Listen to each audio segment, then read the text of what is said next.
सोरखारि बेरेखा सानजों लोब्बा लाखिनानै कामरुप जिल्ला एबसु आरो रङिया दखरा एबसुआ ओइचएसएलसि आरो ओइचएस आनजादाव सेथि मासि उथ्रिसारनाय फरायसाफोरखौ बरायदों लोगोसे यूपीएससी एपीएससी सिभिल आनजादनि सावरायमेल हाबाफारि खुंनाय जादों।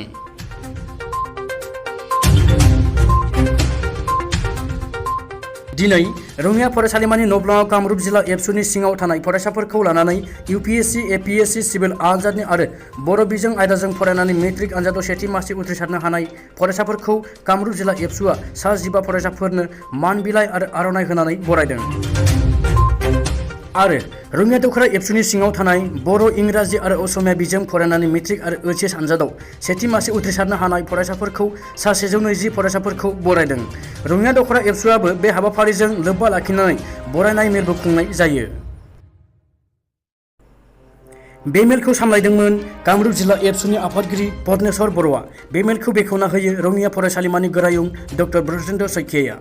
गाहाय आलासि महरै बाहागो लायो दुलाराय बर' फरायसा आफादनि लेङाइ आफादगिरि खोरोमदाव औवारी। जर'खा आलासि महरै बाहागो लायो AES 1 DEO काम DMC SSA कामरुपनि अब्रब थाकुरिया। मानि आलासि महरै बाहागो लायो दुलाराय बर' फरायसा आफादनि आखान्थि सोलोंथाइ नेहाथारि रमिय कुमार बसुमतारी। बर' थुनलाइ आफादनि सोद्रोमा लकिधर बर'। रङिया जिल्ला बर' थुनलाइ आफादनि लेङाइ आफादगिरि प्रसाद बर'। रङिया बर' थुनलाइ आफादनि गाहाय नेहाथारि खगेन्द्र बर' आरो रङिया जिल्ला ST मासिगिरि वेलफेयार बर्ड आरो ओनसोलनि फरायसा फरायसुलिफोरा बाहागो लादोंमोन। दिनै कामरुप जिल्ला दुलाराय बर' फरायसा आफाद आरो रङिया दखरानि बानजायनायाव दुलाराय बर' फरायसा आफाद हिसाबै बिथांमोनहा जिल्लानि सिङाव मेट्रिक आरो हायार सेकेन्डारि उथ्रिसारनाय फरायसाफोरखौ बेयाव मान बावदों आरो बेयो दुलाराय बर' फरायसा आफादनि मोनसे मावथांखि बादियै बिथांमोनहा बेबायदि मोनसे जोबोद मोजां हाबाफारि लादों आरो बे हाबाफारियाव बिथांमोना जोंखौ लिंनानै मिरुनिफ्राय बाहागो लानो होनायनि थाखाय दिनै जोङो बेखौनो मिजिंथियो जाहाथे कामरुप जिल्लानि सिङाव बेसेबां जोंनि बर' फरायसाफोर दङ आरो बेजों लोगोसेयै जोंनि गासै बर' फरायसाफ्रा इयुनाव बे कामरुप जिल्लानि सिङाव आरो आसाम हादोराव दिनै बर' हिसाबै थांना थानायाव गेरेमसा बर' हारि दानायनि थाखाय सुबुं धोन सोरजिनो थाखाय राफोद सुबुं धोन दानो थाखाय दिनैनि फरायसायानो दिनै जोङो बेबायदि मोनसे थुलुंगाथाव हाबाफारिनि गेजेरजों बेखौनो मिजिंथियो जाहाथे बिथांमोनहा सुबुं धोन हिसाबै आरोबाव जोबोरैनो बिहोमा होलांगोन हारिनि थाखाय आरो बे मिजिंजोंनो दिनै बेबायदि हाबाफारिखौ लानाय जादों। आरो बेजों लोगोसे जोङो मिजिंथियो जाहाथे बे कामरुप जिल्लानि सिङाव जोङो नुनाय आरो मिथिनायाव दिनै जोंहा सोलोंथाइखौ लानानै बेवहाय जि सोलोंथाइनि फसंथान दङ बेजों लोगोसे बेयाव जाहाथे जोंनि गासै बर' फिसाफ्रा बे सोलोंथाइ फसंथानजों सोमोन्दो लाखिनानै बेयाव फराफारि फरायनानै जाहाथे जाफुंसार जानो हायो आरो इयुनाव अरायसम जोंनि बर' बिजोंखौ रैखाथि होना लांनो थाखाय जोङो बेयाव मोनसे खावलायनाय लाखिगोन। बर' फरायसा आफादनिफ्राय कामरुप जिल्लानि सिङाव जेसेबां सोलोंथाइनि जेंना दङ बेखौ बोस्रांनायजों लोगोसे आसाम हादरनिफ्राय जोङो बर' थुनलाइ आफाद आरो दुलाराय बर' फरायसा आफादा दिनै बायदि जेंनानि सायाव मोगा मोगि जागासिनो आरो बेखौ लानानै जेंना बोस्रांनाय फारसे जोङो अरायसम सरकारखौ नारसिनलांगोन आरो बिनि सायाव जों खामानि मावलांबाय थागोन आरो नंखायनो दिनैनि फरायसाफोरखौ लानानै जों अरायसम दुलाराय बर' फरायसा आफादा गुबुन गुबुन रोखोमनि हाबाफारिखौ लानानै जों थांगोन आरो बेयावबो दिनै बिथांमोनहा यूपीएससी आरो सिभिल सार्भिस जायखिजाया एपीएससीजों खुंजानाय आरो बेबायदिनो सिभिल सार्भिसनि ओरिएन्टेसन हिसाबै बिथांमोनहा माखासे सांग्रांथि बेवहाय लादों आरो गुबुन गुबुन बेवहाय अफिसार आरो बिजाथिफोरखौ बिथांमोना लेंहरदों आरो बेयाव बेबायदि मोनसे प्रग्रामा जोबोद गोनांथार मानोना जोङो इयुननि थाखाय फरायसाफोरखौ बेबायदिनि सायाव सांग्रांथि होलांनांगौ। गोबां जोंनि बर' फरायसाफ्रा गासिबो बिथिंखौ नोजोर बोनानै गावबागाव थांखियाव थांनायाव जाहाथे बिथांमोना मोनसे नलेज मोनो मोनसे गियान मोनो बिनि थाखाय बे हाबाफारिया जोबोद गोनां। सार जिहेतु आसाम सरकारा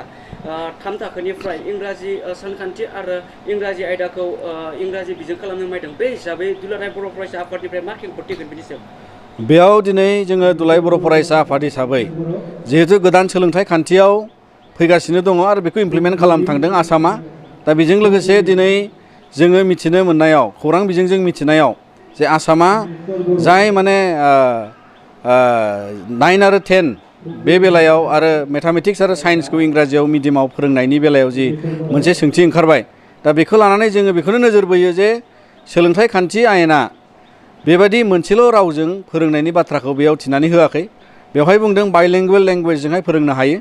गावनि बिमा रावजों सोलोंथाइ लानायनि मिडियामाव बर' मिडियामावनो जा एसामिस मिडियामावनो जा दिनै बेफोराव बुजिनो हायोबा बुजिनांगौनि थाखाय गुबुन मोनसे इंलिसजों बुजायनांगौनि थाखाय बेयाव मोनसे इन्सट्राक्सन दङ आरो बे निउ एजुकेशन पलिसिनि बे मोनसे इन्सट्राक्सन जे बाइलिंगुवेल मोनसे फर्मुलाजोंहाय मेथ्स साइन्सखौ फोरोंनो हायो मानोना गोबां माने बिनि सोदोब बिहुंनि गेजेराव जोंनि बर'जों हाजोबै बुजिजोबै माखासे माने मेथामेटिकेल आरो साइन्सनि जे माखासे सोदोबफोर दं बेफोरखौहाय दिनै इंराजिजों फोरोंनो हायो नाथायबा मोनसेल' मिडियामजों इंराजिजों फोरोंथारनांगौ जों बेखौ गनायनो हाया मानोना निउ एजुकेशन पलिसिया बाइलिंगुवेल मोनसे अपसनखौ होनाय जादों आरो बिनिखायनो दिनै जोंनि गासै जि बर' बिजोंनि हाई स्कुल बियो अलरेडि हायार सेकेन्डारिनि मर्यादायाव दिनैहाय बयबो आपग्रेड जासिगोन आरो मिडियामा हायार सेकेन्डारिसिम जोंनि मिडियामा थांसिगोन 11-12सिम आरो बिनि थाखायनो जों बे बिथिंखौ नोजोर बोनानै जाहाथे अंकस आरो साइन्सनि बेलायाव दिनै आसाम सरकारा जेखौहाय बिथांमोना बिथांखि लानो सानदों बेयो जुदि सिंगेल अपसन जायोबा बे गोरोन्थि जागोन मानोना निउ एजुकेशन पलिसिया बाइलिंगुवेल अपसनखौ दोनदों बिमा रावजों लोगोसेयै इंराजि बा बुजिनो हानाय रावजों फोरोंदेरनायनि मोनसे स्कपखौ दोनो दा बेखौनो जों हास्थायो जाहाथे जोंनि फरायसाफ्राबो बिमा रावजोंनो बिजोङाव सोलोंथाइ लानांगौ आरो बुजिनो थाखाय बाइलिंगुवेल अपसनजों इंराजिजोंबो बुजिनायनि मोनसे अपसनखौ मोनो सार जिहेतु गोदान आफाद बुनसु बिथांमोना डिभाइड आसाम 50-50 होननानै होस्रिखावबाय जिहेतु बिथांमोना गोसोखांथिबो बिलाइ होबाय बिथांमोना साननैसो थानानै जिहेतु दिल्लीयाव मोनसे धरना हाबाफारिबो लागोन होनदों बिनि सायाव नोंथाङा मा बुङो दिनै जोङो बर' हारिनि गेजेराव दुलाराय बर' फरायसा आफादा मोनसे बिदिन्थि जे जाय समनिफ्राय बर'नि थामोनथा आरो उदांस्रिखौ रैखाथि होनो थाखाय लाबोनो थाखाय सोमावसारनायाव बेबायदि मोनसे बिदिन्थि दं नाथाय जायफ्रा दिनै बेबायदि गोदान आफाद दानानै गोदान माने सोदोब बरनदों गोदान माने जि बिटिआर थामथि गोरोबथानि उनाव बिथांमोनहा हज्रिखावनो नागिरदों जे बिथांमोना आलादा रायजोनि मोनसे सिन्था खालामदों बेफोरो गासिबो बाहाय राजनिति षड़यन्त्र दं मानोना जाय बिथांमोनहा दिनै दाबिनो ओंखारनाय सुबुंमोनहा बे थामथि खोलोबनि एबसुनि सोमावसारनायनि आन्दलनाव एनडिएफबिनि सोमावसारनायनि समाव बिथांमोना बहा जिरायनानै थायामोन बिथांमोना मानि नाटक खालामामोन बिथांमोना मानि नाटकनि गेजेराव मा राजनितिनि खैसारिनि गेजेराव गुबुन राजनिति हान्जाजों दैदेनजानाय छात्र संगठननि छात्र फरायसा आफादनि दैदेनगिरिमोन दिनै बिथांमोनानो फिन माने दिनै बर' आइ आफा बिदा फंबायफोरखौ दिनै बिथांमोना बेबायदि मोनसे नोजोरजों नोजोर बोदों जे बिथांमोना बेबायदि मोनसे खैसारियाव गाव गावनि लाबालाबनि थाखाय दिनै बिथांमोना राजनितिनि खैसारियाव बेबायदि मोनसे सोमावसारनायनि मोनसे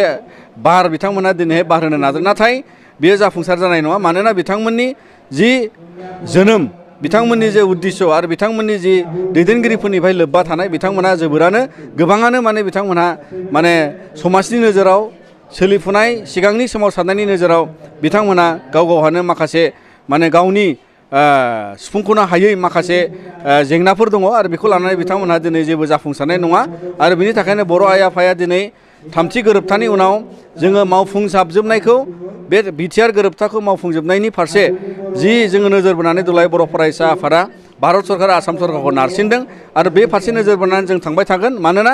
गोरोबथानि उनाव लोगो लोगो गोरोबथा मोनसेखौ नेवसिनानै आरो बेबायदि मोनसे थासारि सोरजिनाया बे बयनिबो थाखाय गनायथाव नङा मानो होनबा बिएससि गोरोबथानि उनाव 1996आवसो फिन बिएससि गोरोबथाखौ माने जोंनि थाखाय थोजासे नङा होननानै बेबायदि मोनसे सोमावसारनाय लाबोनाय जादों 2003नि उनाव लोगो लोगो रावबो बेयाव सोमावसाराखै मोनसे गोरोबथाखौ मान होदों बिएलटिनि गोरोबथा बयबो हारिनि माहारिनि आफादफ्रा मान होदों आरो बेबायदिनो आवगायलांदों आरो फैयै फैयै 2010 मायथाइनि उनावसो सोमावसारनाय मोनसे थासारि फैदों आरो दिनै 2020 मायथाइनि जे 27 जानुवारियाव गोरोबथा जानाय मोनसे गोरलै गोरोबथा दाबो जाय गोरोबथाखौ मावफुंनो थाखाय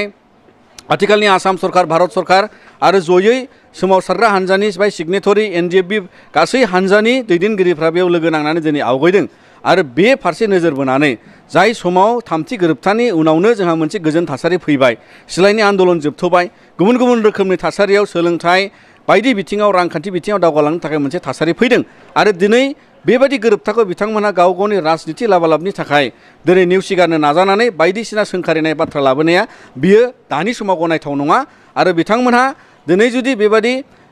गनायथावै माखासे थासारिखौ बिथांमोना नेवसिनानै दिनै बेबायदि दावगालांनो साननाया दानि समाव बे गनायथाव नङा मानोना दिनै आसाम हादर भारत हादराव बेबायदि जेबो माने बेबायदि गोदान रायजो सोरजिनायनि पलिसिबो गैया आरो बे पलिसिया फैयोबा गोबां रोखोमनि गोबां थासारि जानो हायो नाथाय दिनै बिथांमोना बेबायदि गोरोबथायाव फैनाय एनडिएफबिजों लोगोसे गुबुन गुबुन बिग्रायारि हान्जानि दैदेनगिरिजों लोगोसे जाय बिथांमोना उदां अख्राङाव फैनांगौनि थाखाय सेस्था खालामनाय दं जाय बिथांमोनखौ दिनै केस उइथड्रलनि बाथ्रा दं जायफोरखौ जेलनिफ्राय बख'नांगौनि बाथ्रा दं दिनै बिथांमोना गासैखौबो दिनै बाजानानैसो बिथांमोनहा दिनै बेबायदि मोनसे सोमावसारनायनि थासारियाव थांनो नागिरनायखौ जों नुनो मोन्दों आरो बिनि थाखायनो दुलाराय बर' फरायसा आफादा बिथांमोननि बे जि मोनसे सोमावसारनायनि थासारि लाबोनो नागिरनाय जों बेखौ खुनुदिन गनायनो हायाखै आरो बिथांमोना बे बेलायाव दिनै जाफुंसार जानाय नङा बेखौ जोङो गोख्रोङै जों बुंनो हायो आरो नोजोर बोनो हायो मानो होनबा आइ आफा बिदा फंबाय बयबो बिथांमोननि सायाव जों फोथायनो नाङा मानो होनबा बै समनि सोमावसारनायाव बिथांमोनहा उदाङै आलो गोजोनै उन्दुना दंमोन आरो आलो गोजोनै बे जोंनि सोमावसारनायखौ होबथानायनि बेलायाव बिथांमोना मदद खालामदोंमोन नाथाय दिनै बिथांमोना गावबागाव बेबायदि मोनसे थगायनाय मोनसे राहाखौ लानानै आवगायनो सानदों जिहेतु बिटिआर